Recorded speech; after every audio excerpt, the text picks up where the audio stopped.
Assalamualaikum warahmatullahi wabarakatuh. Kami dari Pasukan Bulan Sabit Merah SMK Tuan Perak akan menunjukkan demonstrasi ikatan dan simpulan.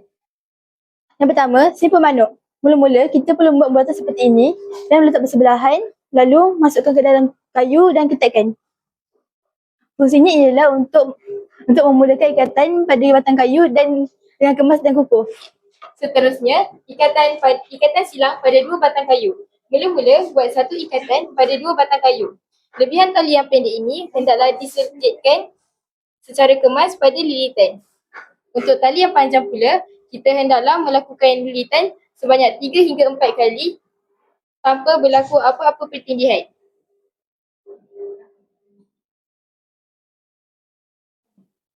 Seterusnya, kita hendaklah melakukan perkara yang sama pada arah yang berlawanan.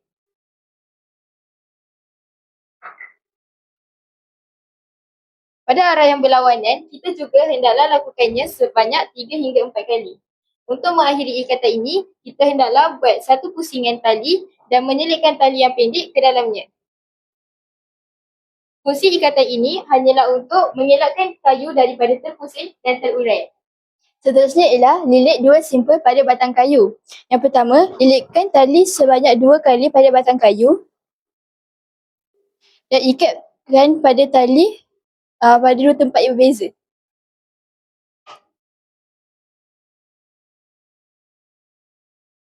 Lalu ketatkan ikatan. Ikatan ini berfungsi untuk memulakan ikatan pada batang kayu dan mengakhiri ikatan supaya tidak mudah terurai. Seterusnya, lilit balap pada batang kayu. Pertama sekali, bahagikan tali kepada dua bahagian, iaitu sebelah pendek, sebelah panjang.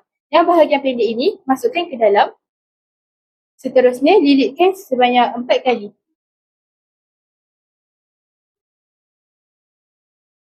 Kemudian kemaskan. Fungsinya ialah untuk mengalihkan kayu dengan lebih mudah dan selamat. Sekian daripada kami. Terima kasih.